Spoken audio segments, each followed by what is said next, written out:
Hello friends, welcome back to my YouTube channel. मैं हूं आपकी फ्रेंड अलका। सो फ्रेंड्स, आज मैं आपको चारों सब्जेक्ट्स के टेस्ट करवाने वाली हूं, हिंदी, इंग्लिश, रीजनिंग एबिलिटी और टीचिंग एप्टीट्यूड के। तो चलिए फ्रेंड्स, आगे बढ़ते हैं देरी नहीं करते हुए। तो उससे पहले मेरी इस वीडियो को लाइक कीजिए, अपने दोस्तों के साथ शेयर कीजिए और आने वाले सारे वीडियोज़ के लिए सब्सक्राइब करना ना भूलें। तो चलिए, सबसे पहले हम हिंदी के क्वेश्चंस करेंगे। तो आप अपने 15 क्वेश्चंस में थे, आपके कितने क्वेश्चन सही हुए आप मुझे कमेंट बॉक्स में स्कोर जरूर कीजिएगा और आप देखिए कि आपके कैसे प्रिपरेशंस हो रही है। सो क्वेश्चन नंबर 1, हिंदी की मूल उत्पत्ति किससे हुई है?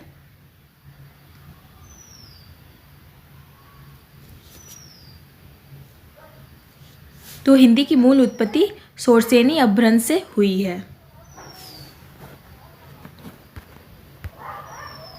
एक सेकेंड फ्रेंड्स, जस्ट वेट कीजिएगा, मैं अपने कलर बदल लूँ।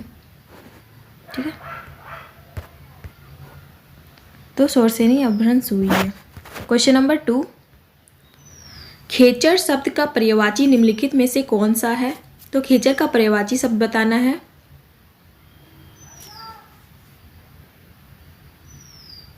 तो खेचर का पर्यायवाची शब्द खग होता है। क्वेश्चन नंबर 3, निम्नलिखित में से शुद्ध वाक्य चुनिए। तो 4 ऑप्शंस दिए हुए हैं, शुद्ध वाक्य चूज करना है। तो वह दंड पाने के योग्य है, उनका बहुत भारी सम्मान है, शत्रु मैदान से दौड़ खड़ा हुआ, कई रेलवे के कर्मचारियों की गिरफ्तारी हुई। तो निम्नलिखित में से शुद्ध वाक्य है वह दंड पाने के योग्य है। क्वेश्चन नंबर 4, किस क्रमांक में सभी शब्द शुद्ध हैं?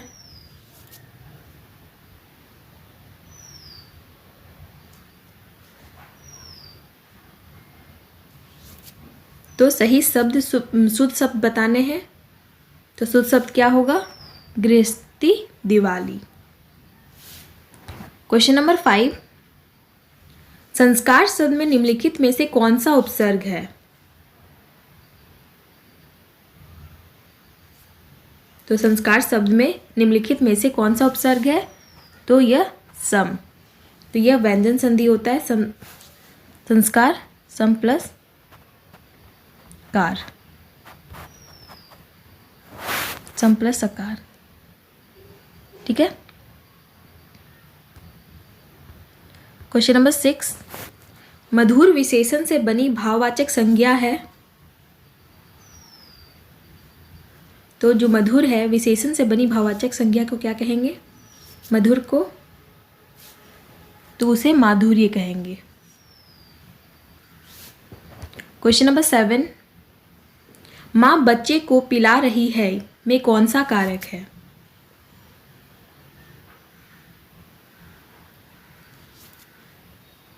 तो कारक बताना है। तो फ्रेंड्स, यहाँ को है मतलब कर्म कारक है।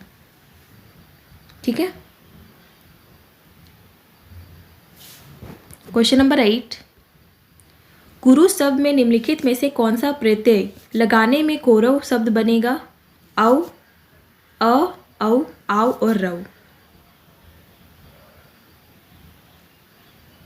तो कुरु शब्द में निम्नलिखित में से कौन सा प्रत्यय में कौरव बनेगा?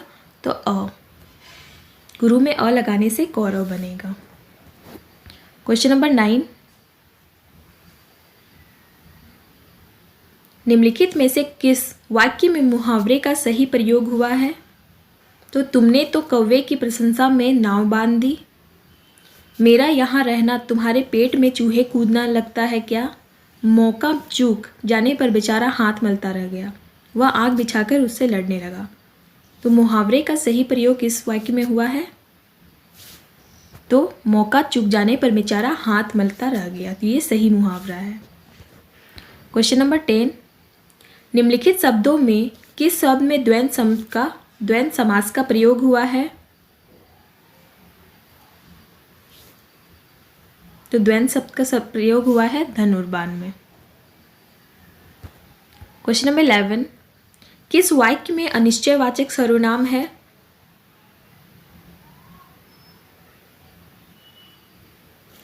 तो जो चीज़ निश्चित नहीं होता है उसे अनिश्चयवाचक सर्वनाम कहते हैं।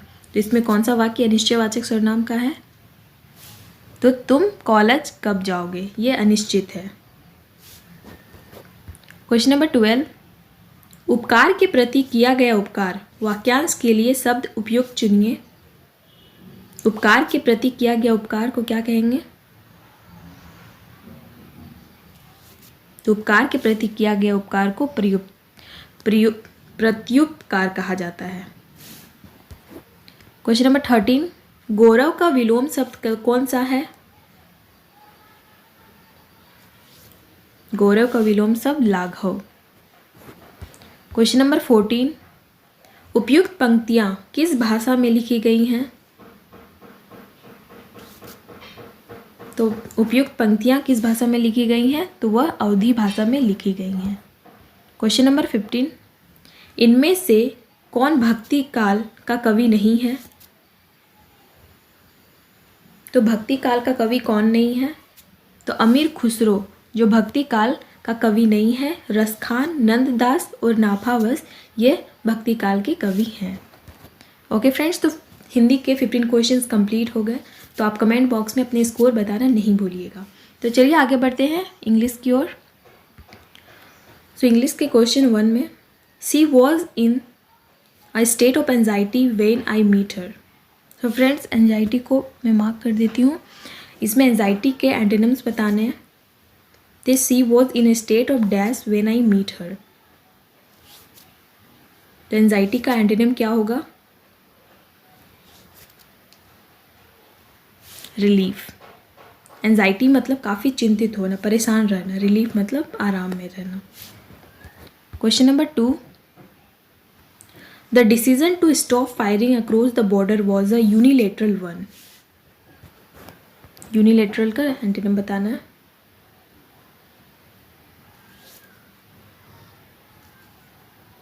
तो यूनिलेटरल मतलब होता है एक तरफा। तो एक तरफा का में होगा दो तरफा, bilateral. Question number 3, we waste much time on ट्राइफल्स।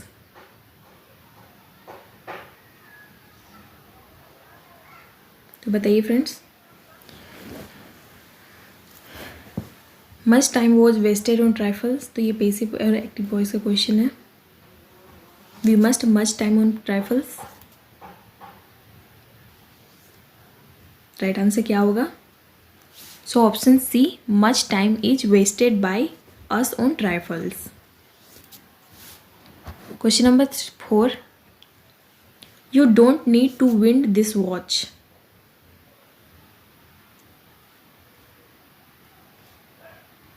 Wind. You don't need to wind this watch. So this watch need not be wound. Wound मतलब क्या होता है? ठीक करना किसी चीज़ को। क्वेश्चन नंबर 5, वल्नरेबल का सिनोनिम्स बताना है।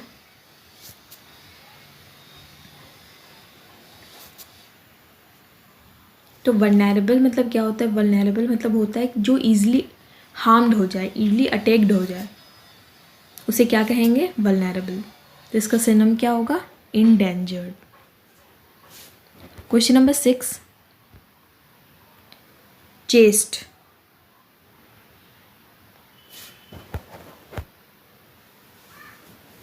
तो चेस्ट का सिनोनिम बताना है। तो चेस्ट मतलब होता है कोई चीज़ बहुत ही पवित्र है। तो इसका सिनोनिम क्या होगा? प्योर। चेस्ट।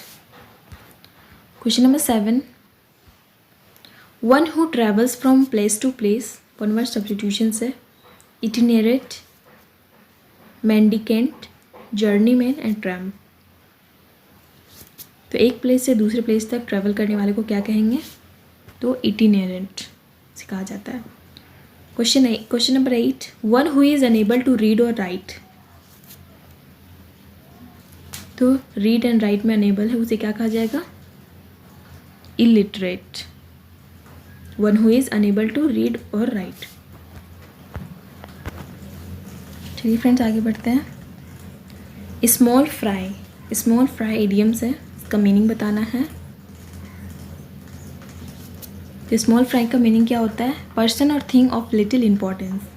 कोई चीज़ का कम इंपॉर्टेंस होना स्मॉल फ्राई कहलाता है। Question number 10, in cold blood. In cold blood का मीनिंग बताना है, मीन्स रूथलेसली। क्वेश्चन नंबर 11,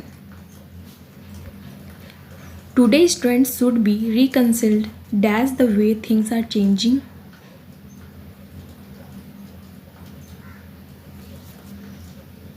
तो today's trends should be reconciled dash with, to, for या add।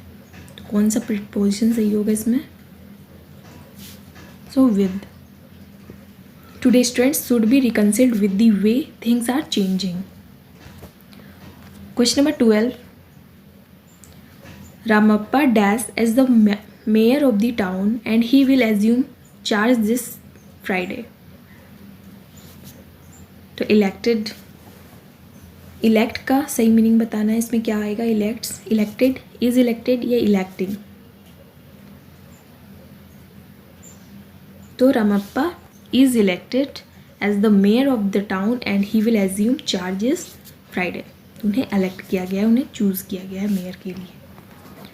क्वेश्चन नंबर 13, तो एरर्स है। Ankit prefers self employment to job in any office, no error. तो बताइए किस सेक्शन में एरर है? 1, 2, 3, 4 या 5, नो एरर।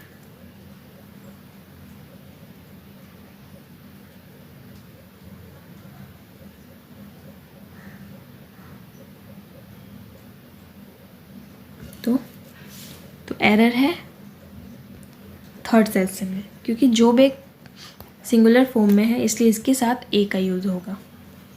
तो A, Ankit prefer self employment to a job in any office. ठीक है।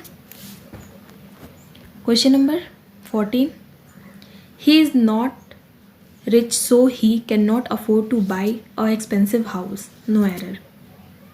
एरर किसमें है? 1, 2, 3, 4 या 5, no error.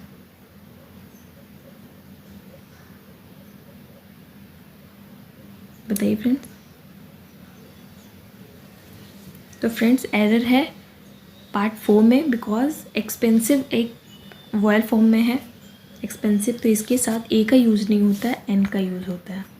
An expensive house, कभी भी वॉयल यूज़ हो तो उसके पहले हमेशा ही हम एन का यूज़ करते हैं। एरर है पार्ट 4 में।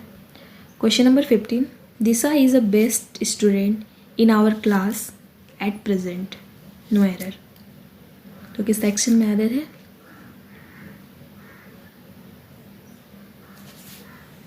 पार्ट बी में एरर है। बस फ्रेंड्स कभी भी best it means superlative degree है, तो सुपरलेटिव डिग्री के साथ कभी भी हम ए का यूज़ नहीं करते, उसके साथ हम हमेशा ही द का यूज़ करते हैं। ओके। तो Disha is the best student in our class at present, error है पार्ट बी में। ओके फ्रेंड्स, तो इंग्लिश के भी 15 क्वेश्चंस कंप्लीट हो गए। तो आप अपनी स्कोर कमेंट बॉक्स में ज़रूर बताइएगा। तो चलिए फ्रेंड्स अब टीचिंग एप्टीट्यूड के क्वेश्चंस कर लेते हैं। क्वेश्चन नंबर 1, शिक्षक द्वारा कक्षा में डांट पड़ने पर छात्र यदि घर आकर अपनी छोटी बहन पर गुस्सा इजहार करता है तो यह किसका उदाहरण बनता है? तो यह उदात्तीकरण का उदाहरण बनता है। क्वेश्चन नंबर 2, डैश छात्र में रुचि उत्पन्न करने की कला है।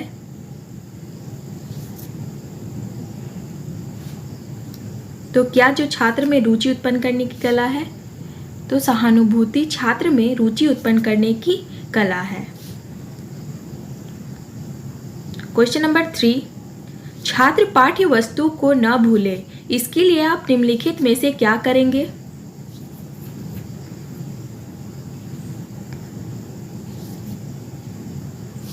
तो इसके लिए पुराने ज्ञान को दोहराएंगे। क्वेश्चन नंबर 4, आपकी राय में एनसीसी की ट्रेनिंग विद्यालयों में दी जानी चाहिए क्योंकि?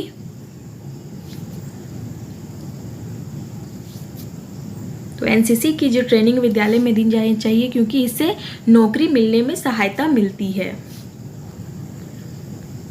क्वेश्चन नंबर 5, शिक्षक समाज का मार्गदर्शक है, इस कारण उसे निम्नलिखित में किसके प्रति सजग रहने की आवश्यकता है?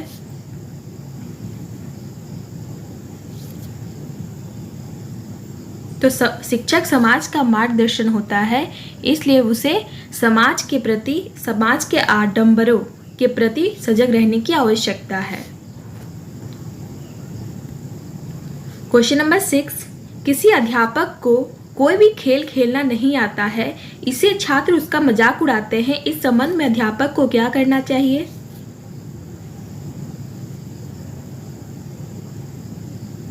तो फ्रेंड्स, आप अपना स्कोर नोट डाउन करते रहिएगा और कमेंट बॉक्स में ज़रूर बताइएगा। तो इससे छात्र उसका मजाक उड़ाते हैं, तो इस संबंध में अध्यापक को खेलना सीखना चाहिए। क्वेश्चन नंबर 7, जीवन की छोटी छोटी घटनाएं तथा अनुभव भी हमें कुछ ना कुछ शिक्षा प्रदान करते हैं, इनसे हमें लाभ उठाना चाहिए। इस कथन से आप कहाँ तक सहमत हैं? तो जीवन की जो छोटी छोटी घटनाएं हैं, अनुभव, वो हमें कुछ ना कुछ शिक्षा जरूर प्रदान करती है, तो इन्हें हमें लाभ उठाना चाहिए। इस कथन से हम पूर्णतः सहमत है।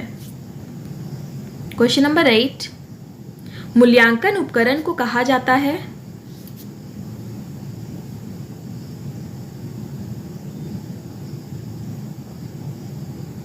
तो मूल्यांकन उपकरण को वैध कहा जाता है। क्वेश्चन नंबर 9, निदानात्मक परीक्षण हो सकते हैं? तो निदानात्मक परीक्षण उपयुक्त सभी हो सकते हैं। क्वेश्चन नंबर 10, परीक्षण द्वारा अपने लक्ष्य की प्राप्ति करना किसके अंतर्गत आता है?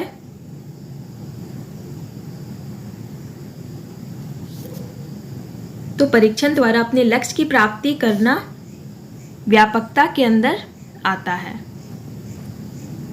क्वेश्चन नंबर 11, कौन सा पद शैक्षणिक निदान का नहीं है? तो अवलोकन पद शैक्षणिक निदान का नहीं है। क्वेश्चन नंबर 12, निम्नलिखित में से कौन विषयनिष्ठ परीक्षण का दोष है?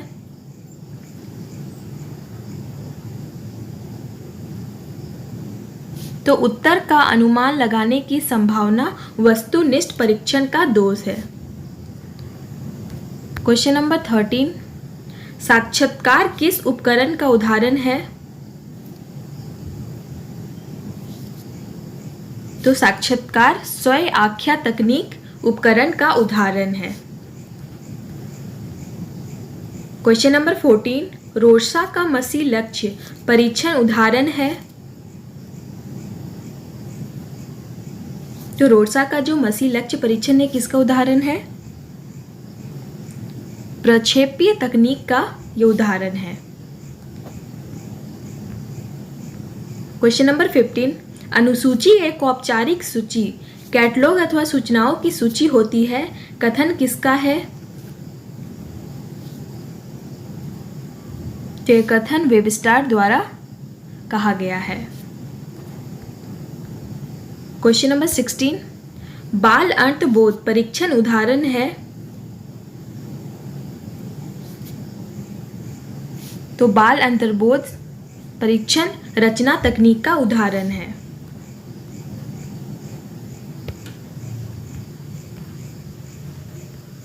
क्वेश्चन नंबर 17, अपूर्ण वाक्य परीक्षण किसकी देन है? तो अपूर्ण वाक्य परीक्षण रोटर की देन है। क्वेश्चन नंबर 18, साइकोलॉजिकल टेस्टिंग के लेखक हैं?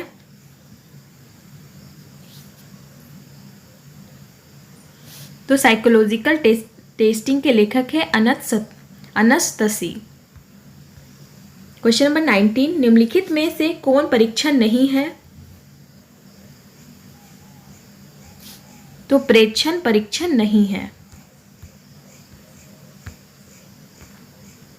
क्वेश्चन नंबर 20, इनमें से कौन सामाजिक संबंधों तथा समायोजन के मापन में काम आता है?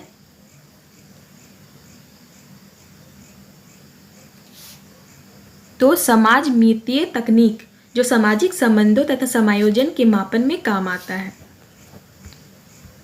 क्वेश्चन नंबर 21, कौन सा पद शैक्षणिक निदान का नहीं है?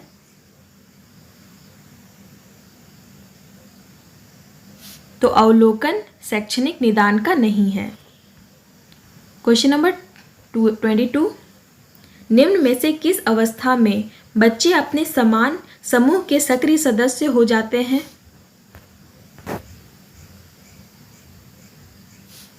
तो किशोरावस्था में बच्चे अपने समान समूह के सक्रिय सदस्य हो जाते हैं।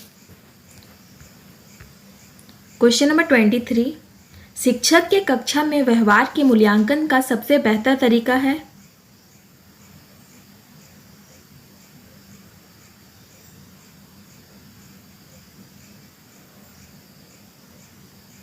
तो फ्लैंडर का 10 श्रेणी सिस्टम का प्रयोग मूल्यांकन का सबसे बेहतर तरीका है। क्वेश्चन नंबर 24, सजोंद्री परीक्षण उदाहरण है?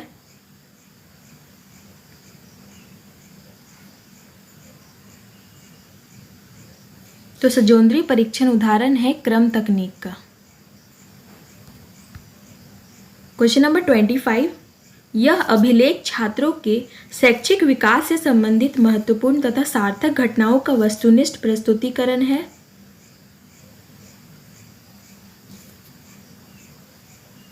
तो एनेक्डोटल अभिलेख छात्रों के शैक्षिक विकास से संबंधित महत्वपूर्ण तथा सार्थक घटनाओं का वस्तुनिष्ठ प्रस्तुतिकरण है। So right answer option B. Question number 26, मौखिक परीक्षा का उपयोग सर्वप्रथम किसने किया?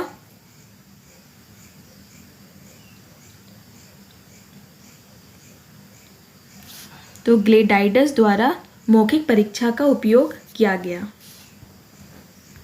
क्वेश्चन नंबर 27, उपकरण की व्यवहारिक विशेषताएं हैं?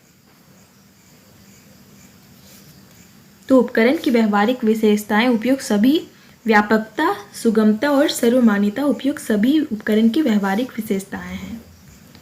क्वेश्चन नंबर 28, उपकरण की तकनीक कसौटियां हैं?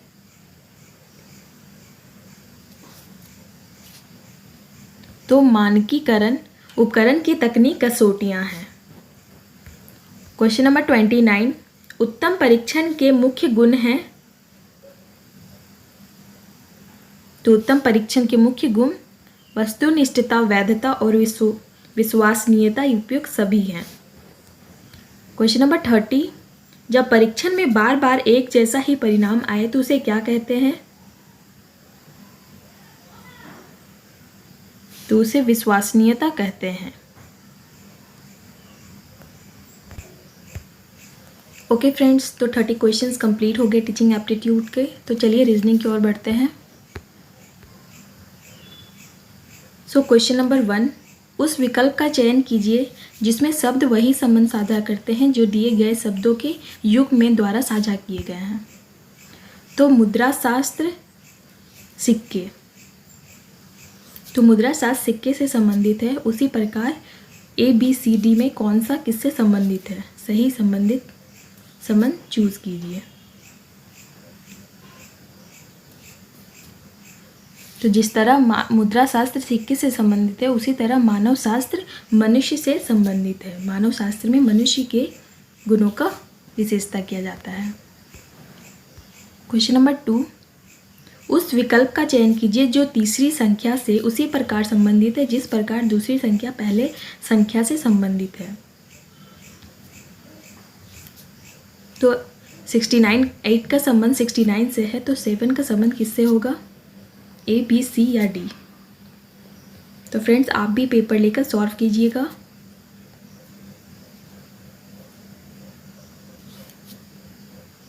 तो 8 के हम स्क्वायर्स कर सकते हैं क्योंकि वो उस टाइम तक पहुंच सकता है। तो 8 के स्क्वायर क्या होते हैं? 64 और प्लस अगर हम 5 करते हैं तो 69 हो जाता है। ओके, तो उसी तरह 7 का स्क्वायर क्या होता है? 49 में अगर हम प्लस करेंगे 5 तो 54 हो जाएगा। 54 ऑप्शन में है, इट मीन्स राइट आंसर होगा 54। क्वेश्चन नंबर 3, निम्नलिखित शब्दों को एक तार्किक और सार्थक क्रम में व्यवस्थित कीजिए। तो इसे क्रम में व्यवस्थित करना है। तो फ्रेंड्स, सब में 3 पहले है, इट मीन्स लखनऊ पहले है। तो इसे क्रम में व्यवस्थित कीजिए। तो पहले सिटी से नेम आ रहा है, पहले लखनऊ होगा, फिर उत्तर प्रदेश होगा, वो भारत में है। अच्छा, लखनऊ उत्तर प्रदेश में, वो भारत में है, फिर वो विश्व में है और फिर वो ब्रह्मांड में है। तो कौन सा सही मिल रहा है? 3, 1, ये सही है। Okay friends, question number 4। तो दिए गए शब्दों में उस शब्द का चयन कीजिए जिसे दिए गए शब्द के अक्षरों का उपयोग करके नहीं बनाया जा सकता है। तो एस्पेरिटी, ये 4 शब्द दिए गए हैं जिसमें इसमें जो इन शब्दों से नहीं मिला है उस चीज़ को चयन करना है, उस वर्ड को चूज़ करना है। तो PRAYS ये मिला है, PR है, A है, Y है, S है, तो ये तो मिल रहा है। TASER, T है, A है, SER ये भी मिल रहा है। P है, U नहीं है, मतलब ये नहीं मिल रहा है। तो राइट आंसर होगा ऑप्शन C। Question number 5। तो दिए गए शब्दों को उस क्रम में व्यवस्थित कीजिए जिसमें वे शब्दकोश में आते हैं। तो अल्फ़ाबेटिकल में हमें चूज़ करना है कि कौन पहले आएगा। ठीक है, तो L और A, LA दोनों सभी में दोनों समान है।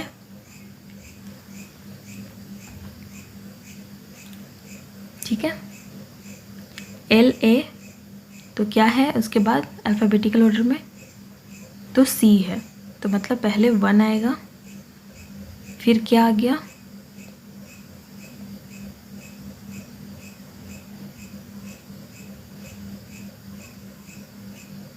फिर देखिए M है, N से पहले ही आता है MN, M पहले आता है MNO, तो M आएगा, तो यहाँ 4 हो जाएगा। ठीक है, फिर क्या है? N है, यहाँ G भी है, यहाँ भी N है, G है, U है, फिर I पहले आता है, यहाँ भी I है, SH, तो यहाँ D पहले आता है, तो ये 5 हो गया। फिर क्या है? तो यहाँ पे I था, SH और OR, तो I है, R बाद में आता है, H पहले आता है, तो 3 पहले आ जाएगा और 2 बाद में आ जाएगा। तो राइट आंसर क्या होगा?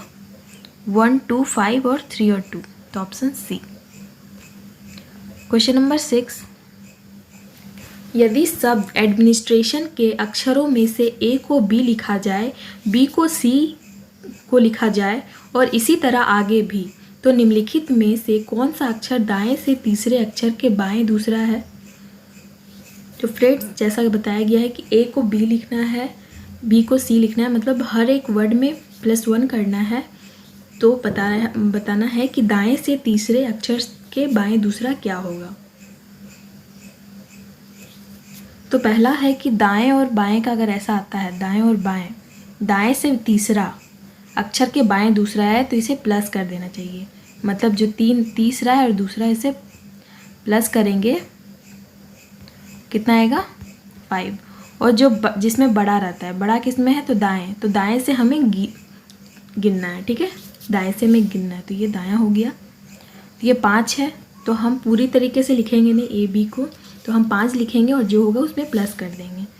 तो 1, 2, 3, 4, 5, तो A है, तो A से +1 करेंगे तो B आएगा, तो आंसर होगा B। ओके फ्रेंड्स, तो इस तरह होता है, जब भी कभी भी दाएं और बाएं होता है तो उसे प्लस करने के बाद जो बड़ा होता है उसी में हमें काउंट करना, उसी दिशा में। Question number 7। दी गई श्रृंखला में 9 के पश्चात संख्या 5 कितनी बार आई है किंतु उसके पश्चात 7 नहीं है? तो 9 के पश्चात के बाद में 5 कितना बार आया है, लेकिन उसके बाद 7 नहीं होना चाहिए। तो आइए देखते हैं। तो 9 के बाद 5 है, इसमें 7 नहीं है, तो 1 हो गया।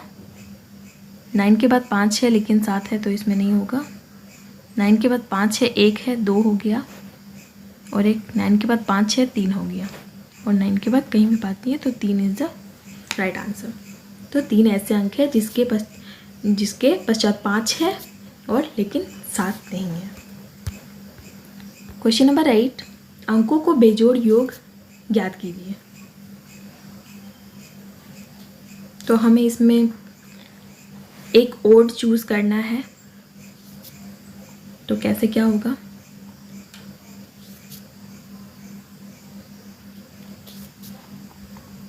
तो बताइए फ्रेंड्स, 8 से 128 कैसे आया, 12 से 288 कैसे आया, 6 से 72 कैसे आया, और 7 से 100 कैसे आया?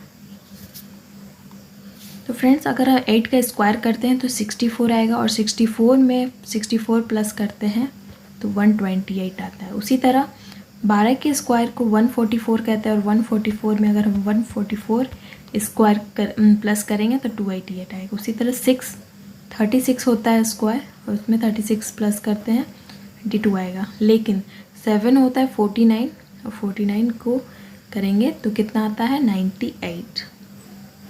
तो ये गलत है, तो इसमें ये ऑड है। क्वेश्चन नंबर 9, निम्नलिखित प्रश्न में दी गई संख्या के अंकों को नीचे दिए गए कोड और शर्तों के आधार पर कोडित किया जाता है। तो 2 जो अंक दिए हुए हैं, 2 का P कोड है, 9 का M कोड है, 4 का R कोड है, 6 का K कोड है, 3 का T कोड है, 8 का V कोड है, 1 का B, 7 का W कोड है, 5 का F कोड है, और O का D कोड है। तो हमें कोड करना है। ये क्वेश्चन है, यहाँ पे कुछ निर्देश दिया, शर्तें दिए गए। यदि किसी संख्या का प्रथम और अंतिम दोनों अंक विषम है, मतलब ओड हो, ओड क्या होता है, तो 1, 3, 5, तो उसका कोड होगा, तो उनका कोड होगा। यदि किसी संख्या का प्रथम और अंतिम दोनों अंक सम हो तो उनका कोड होगा। और अब ऊपर दी गई जानकारी के आधार पर यह पता लगाइए कि प्रश्न में दी गई संख्या का कोडबद्ध रूप क्या है। तो 9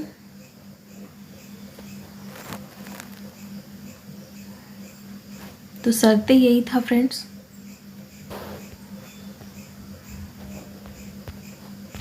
तो आइए चूज करते कोड क्या है।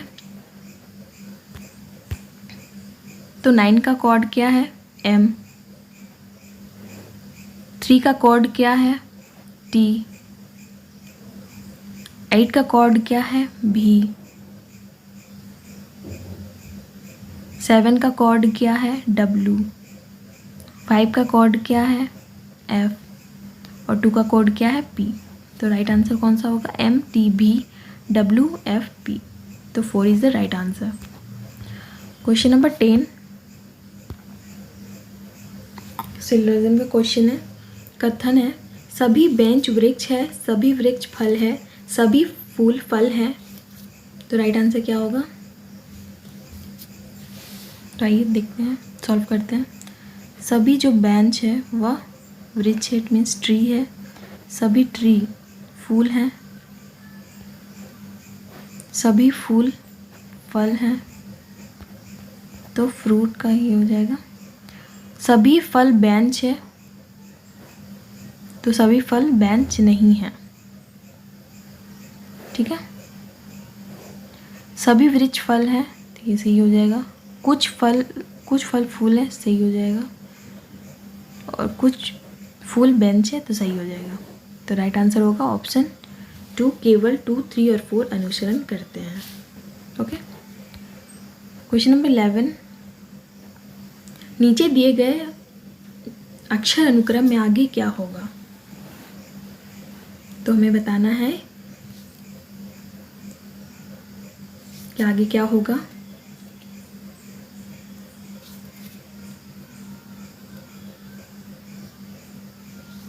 तो फ्रेंड्स, इस टाइप के क्वेश्चन क्या होता है, तो पहले में A है, फिर AB है, फिर ABC है, ABCD, देन ABCDE +1 होते जा रहा है, ऐड होते जा रहा है, ABCDEF है, तो AB के बाद क्या आएगा, C।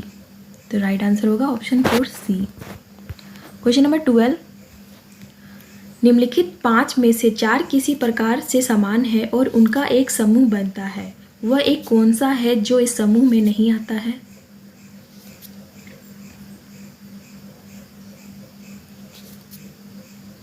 तो बताइए फ्रेंड्स। तो फ्रेंड्स जनवरी जो है वो समूह में नहीं आएगा। क्यों? क्योंकि अगस्त, दिसंबर, जुलाई और मई के बाद जो महीना आता है उसमें उनका दिन तय होता है, 31वां होता है या 30वां होता है। लेकिन जनवरी के बाद जो महीना आता है फरवरी का, वो तो कभी 28 होता है और कभी 29 होता है। तो इसके लिए यह समूह में नहीं आएगा। क्वेश्चन नंबर 13,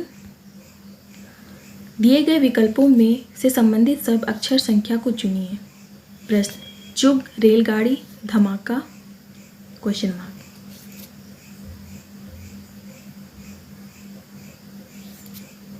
तो चुग क्या होता है? चुग एक साउंड है जो रेलगाड़ी की होती है। तो धमाका साउंड किसका है?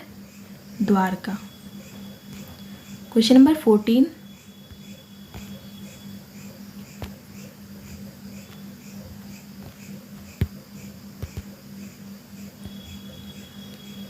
तो ये हो गया डायरेक्शन, डिस्टेंस एंड डायरेक्शंस के क्वेश्चन है। फ्रेंड्स आप भी सॉल्व कीजिएगा। चलिए मैं भी सॉल्व करती हूँ इसे। तो पहले पढ़ लेते हैं। बिंदु डी बिंदु ए से पश्चिम की ओर 14 मीटर है। बिंदु बी बिंदु डी से दक्षिण की ओर 4 मीटर है। तो चलिए फ्रेंड्स सॉल्व करते हैं।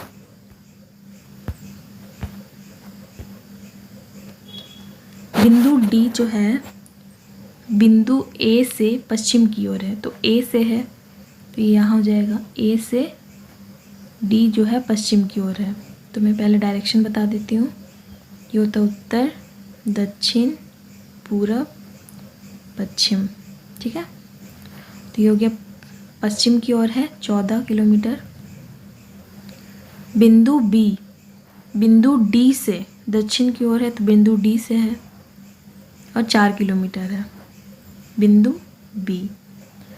बिंदु एफ बिंदु डी से दक्षिण की ओर 9 किलोमीटर है। तो बिंदु डी से ही, तो मतलब वो यहाँ से स्टार्ट होगा तो यहाँ 4 किलोमीटर तो है, फिर आ जाएगा यहाँ पे 5 किलोमीटर बिंदु एफ, जो पूरा बिंदु डी से हो जाएगा एफ 9 किलोमीटर। बिंदु ई बिंदु बी से पूर्व की ओर 7 मीटर है। तो बी से है पूरब की ओर, पूरब इधर हो गया तो 7 मीटर इधर हो गया। बिंदु ई 7 किलोमीटर है, 7 मीटर है। बिंदु सी बिंदु ई से उत्तर की ओर है। बिंदु सी जो है बिंदु ई से उत्तर की और ये 4 किलोमीटर है। तो यहाँ पे आ जाएगा सी, ये हो गया 4 किलोमीटर। बिंदु जी बिंदु ए से दक्षिण की ओर 4 मीटर है। बिंदु जी बिंदु ए से दक्षिण की ओर 4 मीटर है। तो ये 4 मीटर है जी। तो प्रश्न आ गया फ्रेंड्स, बिंदु ए बिंदु सी की अपेक्षा किस दिशा में है? तो ए जो है इस बिंदु ए बिंदु सी से, सी यहाँ है तो किस दिशा में है?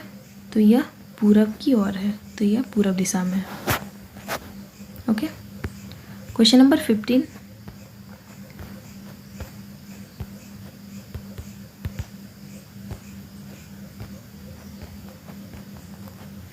शिट, कभी कभी क्या हो जाता है।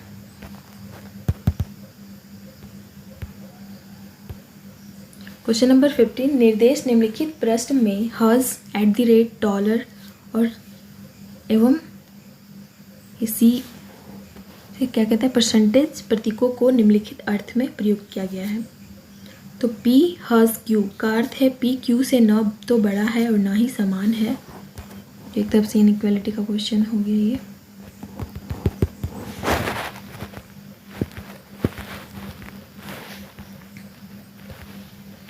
तो फ्रेंड्स इस तरह है जिसका ये पे सॉल्व भी किया हुआ है, आपको सिर्फ क्वेश्चन करना है। तो अब निम्नलिखित प्रश्न में यह मानते हुए कि दिए गए सभी कथन यह पता लगाइए कि 2 निष्कर्ष 1 और 2 जिन्हें उन्हें नीचे दिया गया है उनमें से निश्चित रूप से कौन सही है। तो इस कथन को हमें सॉल्व करना है।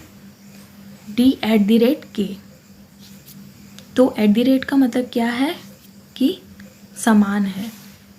ठीक है। तो D जो है वह समान है K से। के हज एफ, के जो है बड़ा है एफ से, और एच हज एफ, हज मतलब पी छोटा है क्यू से,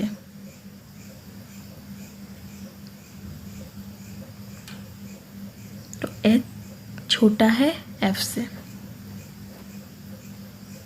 तो बड़ा हो गया। तो राइट आंसर क्या होगा देखते हैं आगे। निष्कर्ष क्या है, इसे फिर से सॉल्व करना होगा फ्रेंड्स।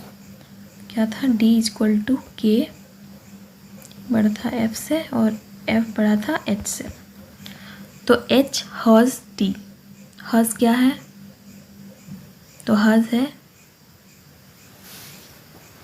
मतलब h छोटा है, h बड़ा है d से।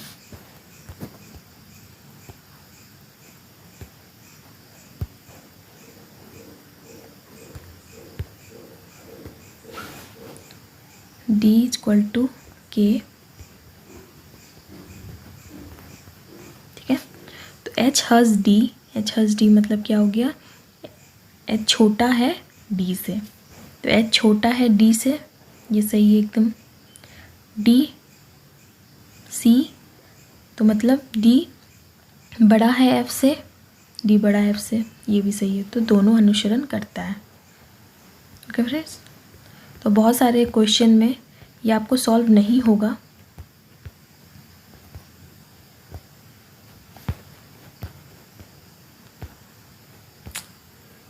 क्या हो रहा है, तो बहुत सारे क्वेश्चन में ये सॉल्व नहीं होगा फ्रेंड्स, तो आपको ये सॉल्व करना होगा खुद से। आगे बढ़ते हैं, तो आंसर होगा दोनों ही सही है। क्वेश्चन नंबर 16, निर्देश निम्नलिखित प्रश्न का उत्तर दिए गए जानकारी के आधार पर है। तो निम्नलिखित में से किसका अर्थ टी का भतीजी या भांजा आर है। तो हमें ये साइन से पता करना होगा, ये साइन दिया हुआ है और उसका अर्थ हमें पता है। चलिए फ्रेंड्स, पहले हम इसे ऑप्शन बाई सॉल्व करके कोशिश करते हैं, क्योंकि बिना ऑप्शन के होगा नहीं इस तरह का ब्लड रिलेशन का क्वेश्चन। तो पहले से स्टार्ट करते हैं। आर प्लस एन, प्लस का मतलब क्या है, तो आर प्लस क्यू का अर्थ है क्यू का भाई पी है, तो मतलब क्यू का भाई जो है वो पी है।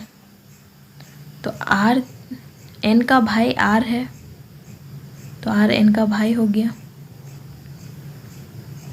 एन माइनस क्यू, माइनस क्या है का अर्थ है पी की माता क्यू है, पी की जो माता क्यू है, तो इसका मतलब क्या हो गया, एन की माता क्यू है।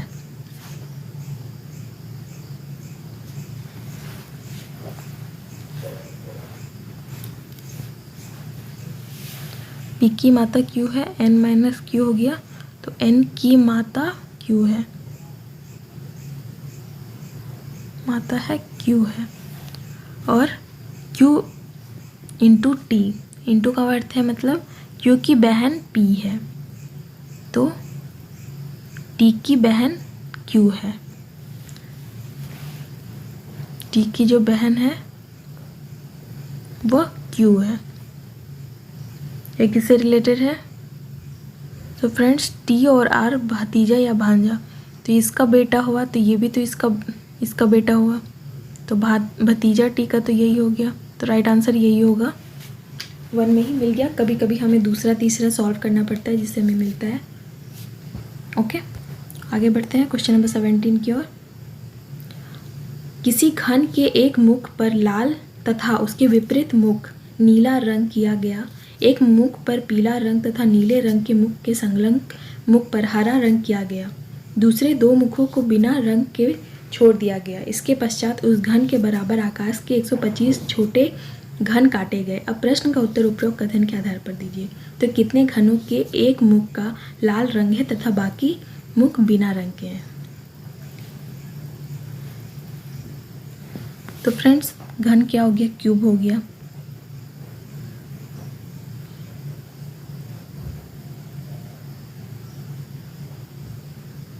ओके,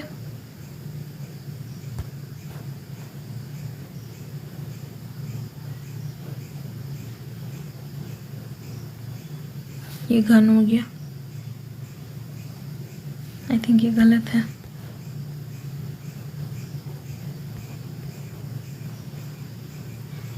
इस तरह होता है ना, राइट। तो इसे अगर हम करेंगे, किसी घन पे एक मुख पर लाल और उसके विपरीत नीला, ठीक है, तो इसका 4 प्रकार होगा।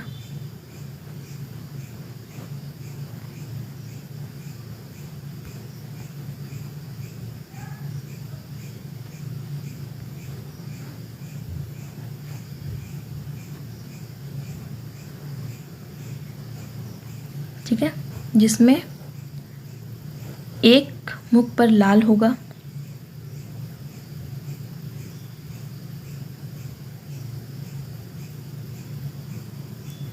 नीला होगा,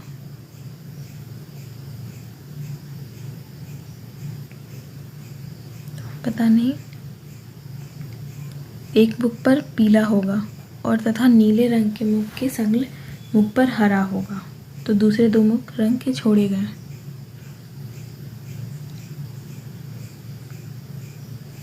तो फ्रेंड्स, एक तरफ इस टाइम में ये हो गया, पीछे इसका लाल होगा और ये हो गया नीला, ठीक है, तो उसके पीछे वाला लाल होगा और इसके विपरीत नीला है। ये हरा हो गया और ये नीला हो गया, तो पीला हो गया। तो एक मुख पर पीला है और नीले रंग के मुख संग पर हरा है, तो ये मिला हुआ। तो 2 रंगों के बिना छोड़ दिया गया है, ये 2 छोड़ दिया गया है, ठीक है। तो इसके पश्चात 125 छोटे घन काटे गए। अगर हम 5 डिवाइड, इसे 125 को 5 टुकड़ों में अगर हम बांटेंगे तो कितना होगा, तो 25 बार होगा, ठीक है, 25 टुकड़ों में टूट जाएगा। तो ऐसा कितना रंग रह जाएगा, कितने घनों के लाल हैं तथा बाकी बिना रंग के हो जाएंगे, तो 12 है जो बिना रंग के रह जाएंगे। ओके फ्रेंड्स, तो चलिए फ्रेंड्स आगे बढ़ते हैं क्वेश्चन नंबर 18 की ओर।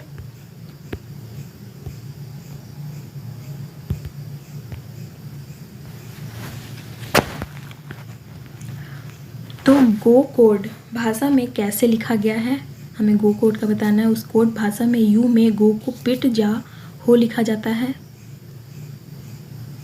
उस कोड भाषा में ही में कम को जा डो डा नो लिखा जाता है। तो हमें गो का पता करना है। तो मे का तो मीनिंग यहाँ पे दिया हुआ एक ही है, जा, लेकिन यू गो और ही कम दोनों अलग अलग हैं।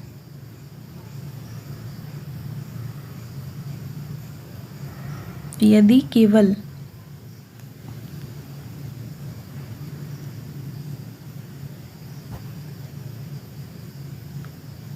इसमें क्या होगा फ्रेंड्स, तो दोनों मिलकर ही हमें पता नहीं चल पा रहा है कि गो का क्या होगा कोड।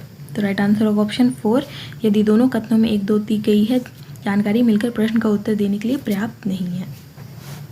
ओके, क्वेश्चन नंबर 19, शब्द ब्रेक के केवल व्यंजनों को अंग्रेजी वर्णमाला के अग्रणी अक्षर द्वारा प्रतिस्थापित कर और स्वरों को यथास्थिति रखकर कितने अर्थपूर्ण शब्द बनेंगे। तो फ्रेंड्स, जो भी वॉवेल्स होते हैं, कॉन्सोनेंट होते हैं, उन्हें +1 करके अगर इनके बाद का अल्फ़ाबेटिकल नंबर, और जो भी वॉवेल होते हैं उन्हें सेम जगह पर रखकर कितने सही, मतलब सही मीनिंग वाला वर्ड बनेगा। तो बी का क्या होगा, सी, आर का हो गया एस, ई तो वॉवेल है, ई यहीं पे आ जाएगा, ए भी हो गया, के का क्या हो जाएगा, एल। तो इसका सही वर्ड कोई बनेगा, तो फ्रेंड्स स्केल ही बनेगा, SCALE, तो स्केल बनेगा। ओके फ्रेंड्स, तो राइट आंसर होगा ऑप्शन 2। क्वेश्चन नंबर 20, कथन है रेल दुर्घटना में मृतकों के परिवार को ₹1 लाख का मुआवजा देने का निर्णय सरकार ने लिया है। पूर्व धारणाएं, मुआवजे के कारण होने वाले व्यय की पूर्ति के लिए सरकार के पास पर्याप्त निधियां हैं। नज़दीक के भविष्य में रेल दुर्घटनाओं में कमी आएगी।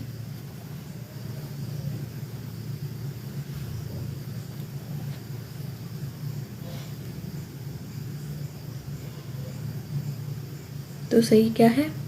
तो रेल दुर्घटना में मृतकों के परिवार को रुपए 1 लाख का मुआवजा देने का निर्णय सरकार ने लिया है। तो पूर्व धारणाएं क्या है? तो मुआवजे के कारण होने वाले व्यय की पूर्ति के लिए सरकार के पास पर्याप्त निधियां हैं।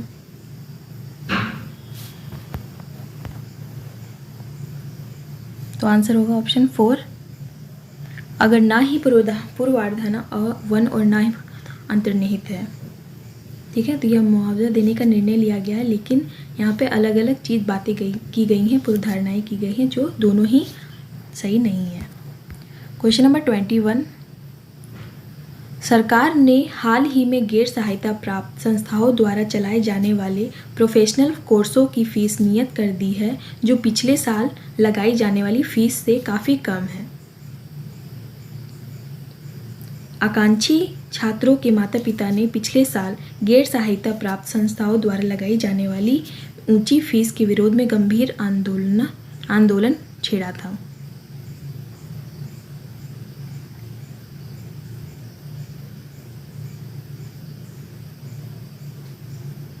तो क्या होगा? छेड़ा था, जिसकी वजह से वो फीस कम कर दी है। तो राइट आंसर होगा यदि कथन 2 कारण है तो कथन एक प्रभाव है। कारण हो गया जिसमें पहला हल दिया गया है, प्रभाव पड़ा है। क्वेश्चन नंबर 22, निम्नलिखित 5 में से 4 किसी न किसी प्रकार से समान है, उनका एक समूह बनता है, वह एक कौन सा है जो इस समूह में नहीं आता है? तो फ्रेंड्स बताइए।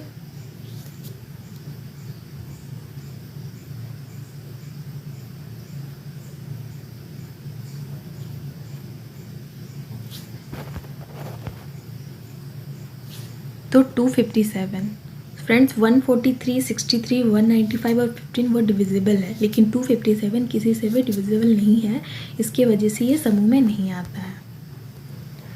क्वेश्चन नंबर 23, नीचे दिए आ रहे अक्षर समूह की श्रृंखला में प्रश्न चिन्ह के स्थान पर क्या होगा? तो ILJ, MPN, QTR और क्वेश्चन मार्क। तो इसके आगे क्या होगा?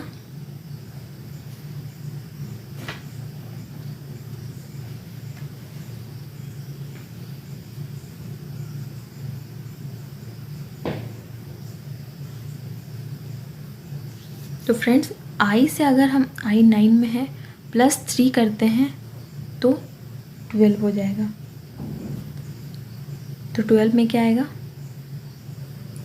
सॉरी फ्रेंड्स, 4 करते हैं तो 13 आएगा। 13 में M है, I से +4 करेंगे, M से +4 करेंगे तो Q आएगा। उसी तरह L से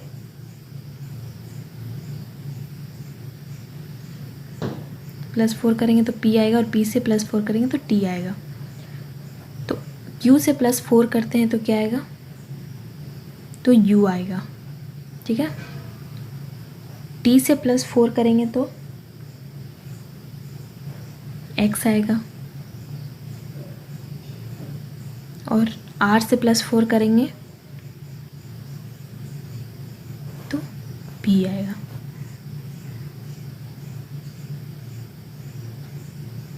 ठीक है, तो राइट आंसर क्या होगा? UXB। राइट आंसर होगा ऑप्शन 5।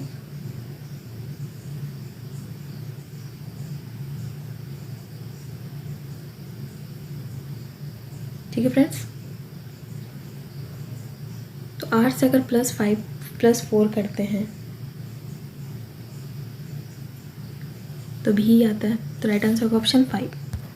क्वेश्चन नंबर 24, तो निम्न व्यवस्था का ध्यानपूर्वक अध्ययन कीजिए और नीचे दिए गए प्रश्न उत्तर दीजिए। तो प्रश्न निम्न 5 में 4 उपरोक्त व्यवस्था में अपने स्थान के आधार पर किसी प्रकार से समान है और उनका एक समूह बनता है, वह कौन सा है जो इस समूह में नहीं आता है? तो ये अल्फ़ाबेटिकल सीरीज़ का क्वेश्चन है, तो इसे हमें कौन अलग है इसे चूज करना है। A has E, $A। तो A कहाँ? A यहाँ है, डॉलर यहाँ है, और ई यहाँ है, तो यहाँ +1 हुआ है और यहाँ -2। इसमें देखते हैं तो परसेंटेज कहाँ है, परसेंटेज यहाँ है, भी यहाँ है, एन यहाँ है, ये सही है दोनों। 2 यहाँ है, एफ यहाँ है, भी यहाँ है, ये भी सही है। 4 यहाँ है, के यहाँ है और आई यहाँ है, ये भी सही है। 6 यहाँ है, क्यू। देखिए फ्रेंड्स यहाँ +2 हो गया, तो यही जो भिन्न है, जो समूह में नहीं आता है, तो राइट आंसर होगा 5। Question number 25। शब्द ओरिजेंटल में अक्षरों के ऐसे कितने जोड़े हैं जिनके बीच उतने अक्षर हैं जितने अंग्रेजी वर्णमाला में उनके बीच होते हैं। तो ओरिजिनल के हमें करने हैं आई, ओरिजेंटल के ORI,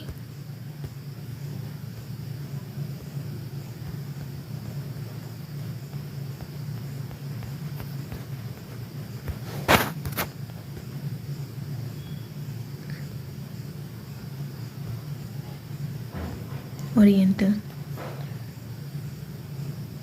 OPQRST, तो एक आया UV, RSTUVWX, IJKLMN नहीं है, EFGHI NOPQ नहीं, ABC। इधर से चूज करते हैं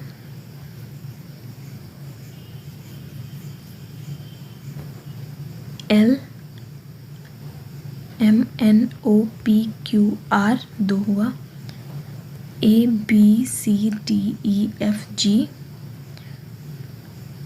TUV तो नहीं होगा, NOPQR EFGI IJK, तो 2 ही जो है ऐसे हैं जो जोड़े बने हैं। ठीक है फ्रेंड्स,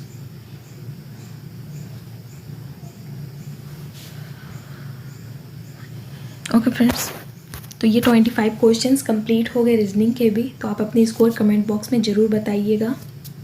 चलिए फ्रेंड्स, अगली वीडियो में हम और सारे इंपॉर्टेंट क्वेश्चंस के साथ मिलेंगे। तो अगर ये मेरी वीडियो अच्छी लगे तो प्लीज़ लाइक और शेयर कीजिए, और आने वाले सारी वीडियोज़ के लिए सब्सक्राइब करना ना भूलें और बेल आइकन पर क्लिक करना भी ना भूलें। ओके फ्रेंड्स, तो आप अपना ख्याल रखिए, अपने पेरेंट्स का ख्याल रखिए। Thank you.